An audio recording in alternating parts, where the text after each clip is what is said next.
Hi, everybody. This is your friendly neighborhood ESL and accent reduction tutor, David Berlin. Today, I want to talk about some simple contractions that Americans use in speech. So, for instance, often non-native speakers do not really understand contracted words in American English. So a contraction, right? For instance, when an American says cannot, right? We typically don't say, I cannot do that. We say, I can't do that. So the contracted word for cannot is can't. Right?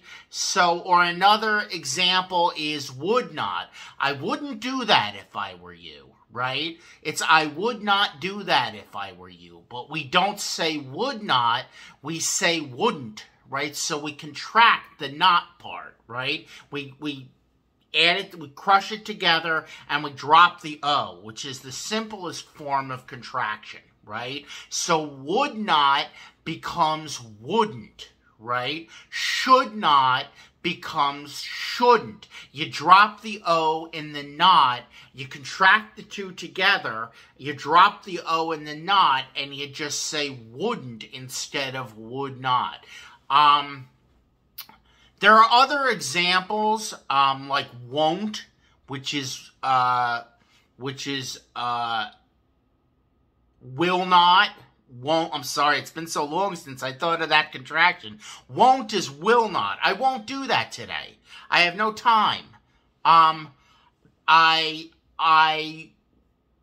won't read that book today. I don't have time, right? I will not, right? You don't say willn't, because that's just weird. You say will not or won't, right? Another example of a contraction is hadn't. He hadn't done it by the deadline, so he had to work overtime. He hadn't. He had not. Hadn't is had not. So you mush the two together, the had and the not, and then you drop the O. Hadn't. Had not becomes hadn't, right? He had not done it by the deadline, so he had to work overtime. He hadn't done it by the deadline. Now, there's some interesting rules for contractions. They're hard to explain because the rules get weird. There's rules to forming contractions, but they get very difficult and very complex. I've outlined the simplest rule for contractions, which is you mush the two together and you drop the O. Right? And would not becomes wouldn't. And should not becomes shouldn't. Right? And that's a very simple form of contraction in English. And it gets really a lot more complicated. But one of the main things that students often ask me is how do I know when to use a contraction? And how do I know when to use the full word? The full couple of words. So that rule is very easy. Americans always use contractions unless they are very angry or very upset. Okay? So that's pretty simple, right? We always use contractions. We almost never say, I would not do that. Right? We say, I wouldn't do that. Right? The only time we would use would not is if we were very angry or very upset and we were separating the words to indicate that we were angry and upset. I would not do that. I would not do that. Right? Very angry tone. Right? I would not do that. Like you're upset. It's an indicator that you're upset.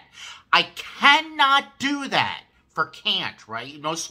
Normally we would just say, I can't do that. But if we were very upset, we would say, I cannot do that. It goes against my code of ethics. I cannot do that. I don't have time, right? So you say cannot to indicate that you are very upset.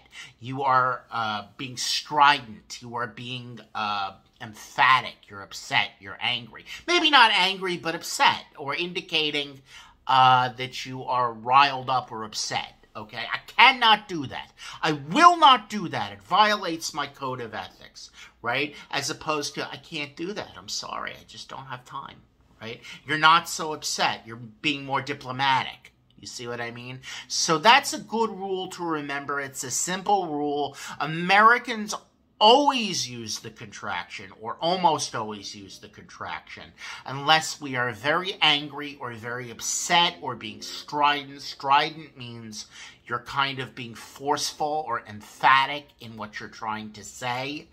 And that's when we don't use the contraction. But other times, or almost all other times in American English, we use the contraction pretty much 90 to 95% of the time. All right? This is your friendly neighborhood ESL and accent reduction tutor, and my phone number is 732-807-5424. You can reach me if you're interested in setting up ESL or accent reduction lessons. You can reach me at 732-807-5424. You can call or text, or you can reach me to set up lessons for ESL and accent reduction at david.berlin.esl on Skype, or email me at david.berlin.esl@gmail.com. Okay? Once again, to set up lessons, you can call or text is the easiest way at 732-807-5424. Once again, that number is 732-807-5424. Call me today for ESL or accent reduction lessons, or feel free to shoot me a text. Okay? This is David Berlin, your friendly neighborhood ESL and accent reduction tutor, signing off. Goodbye.